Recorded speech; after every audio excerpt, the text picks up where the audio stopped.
क्रमिक विकास तकनीकी का।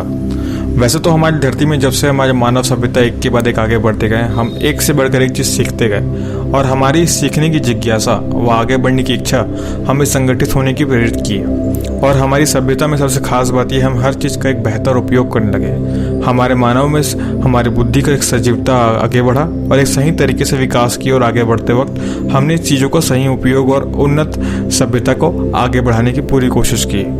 आज हम बात करेंगे कि आखिर हमारे जो तकनीक है, इस तकनीक का हमारे जीवन पे और आने वाले इस जीवन पे क्या असर पड़ा है और इसका क्या क्रमिक विकास रहा है। हमने पहले लोगों को संगठित होते देखा, फिर उसे अलग से एक व्यवसाय का रूप दिया और उस व्यवसाय से जब लोग आगे बढ़ने चालू किए तो हम लोगों ने फिर उसे तकनीकी का एक नया स्वरूप दिया। तो हम बात करेंगे कि आखिर ये क्रमिक विकास तकनीकी का था क्या और उससे भविष्य क्या हो सकता है। हम बात करते हैं कि जो हमारे पास प्रारंभिक रूप में जो हमारे पास तकनीक थी वह हमारे पास कुछ एक दायरे तक ही काम करने वाली तकनीक हुआ करती थी। चाहे वो आप रेडियो की बात करें, ट्रांजिस्टर्स की बात करें, किसी बड़े उपकरण की बात करें या कोई रिकॉर्डिंग इक्विपमेंट की बात करें। इसके लिए मैं सबसे बेस्ट एग्जांपल आपको अगले कुछ क्षणों में देने वाला हूँ। हम बात कर लेते हैं आखिर हमारे जिस क्रमिक विकास सबसे पहला योगदान कहाँ से रहा। हम बात करते हैं विमानों की। एल्बर्ट राइट्स और विल्बर राइट्स, ये दो ऐसे भाई थे जिन्होंने सबसे पहले सैद्धांतिक तौर पे विमान का आविष्कार करने का दावा किया। वैसे ये अभी भी एक बहुत बड़ा विवादास्पद बात है, पर हम इस पर बात करेंगे आखिर ये कैसे भविष्य में आगे बढ़ा। हमने एक के बाद एक नए नित नए आविष्कार किए और उन नित नए आविष्कारों का स्वरूप हमने पाया कि एक के बाद एक हमने बेहतर उपलब्धियां हासिल की।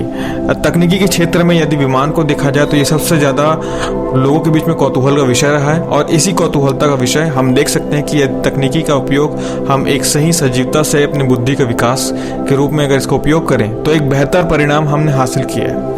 इसी परिणाम स्वरूप हमने प्रारंभिक तौर पर जो विमान बनाए थे वो विमान काफ़ी अच्छा था और वो अच्छा भी उड़ता था। पर बात यहीं तक नहीं है, बात मायने तब रखती है कि आपके द्वारा बनाई गई चीज़ें आप उसका और कितना बेहतर और सही उपयोग कर सकते हैं। सीधी बात ये होती है कि यदि हमारे द्वारा बनाई हुई चीज़ें हैं, क्या हम उस बनाई हुई चीज़ों का एक सजीवता से सही उपयोग कर रहे हैं और उसे उच्चतम सीमा तक कहाँ ले जा सकते हैं। प्रश्न वहीं पे आता है, हमारी फिर बीच में आती है तकनीकी और इस तकनीकी को आगे बढ़ाने के लिए हमारा बुद्धिमत्ता। हम मनुष्यों में सबसे बेहतरीन बात यही है कि हम अपने बुद्धि का सर्वोत्तम उपयोग कर सकते हैं और इसी सर्वोत्तम उपयोग करते वक्त हमने ये पाया कि हम सिर्फ धरती ही नहीं, अब हम अंतरिक्ष से भी वापस आ सकते हैं। यह तकनीक हमने हासिल किया कुछ ही 50 सालों में और इसी 50 सालों स्वरूप अब हमारा अगला कदम कहीं बाहर रहेगा और धरती के बाहर। हमने उपलब्धि हासिल की इसी विमान की अगर एग्जांपल ले तो हमने हासिल की पानी में भी हमने इस विमान को चलाया। पर प्रश्न फिर घूम फिर करके वहीं आता है, क्या हमारा अगला चरण क्या हो सकता है। क्या क्रमिक विकास में यदि हम तकनीकी की बात करें तो इसकी उच्चतम सीमा क्या हो सकती है। उच्चतम सीमा की बात करें तो हमारे पास एक नहीं अनेक संसाधन हैं और हम मायने ये रखेगा, हम यही सोचेंगे और लोगों के बीच में भी मायने ये रखेगा कि हम उस तकनीकी का कैसा उपयोग करते हैं। एक नहीं अनेक रास्ते हैं। बात कर लेते हैं यदि ये हम तकनीकी का, तो कम्युनिकेशन एक ऐसा माध्यम रहा है और आज भी पूरी दुनिया में एक ऐसा माध्यम रहा है जिससे हम एक नहीं अनेक फ़ायदे उठा सकते हैं। पहले के मुकाबले आज की जो पीढ़ी है और आने वाली जो पीढ़ी होगी वो पहले से ज़्यादा कनेक्टेड है, लोगों से ज़्यादा जुड़ी हुई है और जो लोगों से ज़्यादा समझदार भी है। पर इस समझदारी का क्या वाकई सदुपयोग होगा या तो फिर इस समझदारी का कोई दुरुपयोग होगा। इस चीज़ पे लोगों का हमेशा गहनता से चर्चा रहा है और इससे बहुत सारे नैतिक सवाल उठते हैं। पर इसी नैतिक सवाल के स्वरूप तकनीकी का विकास क्रमिक होता रहा है। चाहे वो किसी भी क्षेत्र की बात की जाए, ऊर्जा के क्षेत्र की बात की जाए तो हमारे पास क्रमिक विकास में हम कभी पीछे नहीं रहे हैं। ऊर्जा का क्षेत्र हम पहले इस्तेमाल करने चाहे तो हम एक कुल्हाड़ी से एक बड़े जनरेटर तक पहुंच गए और उसी की उच्चतम सीमा तक पहुंचाना ही हमारा एक सर्वोत्तम लक्ष्य रहा है।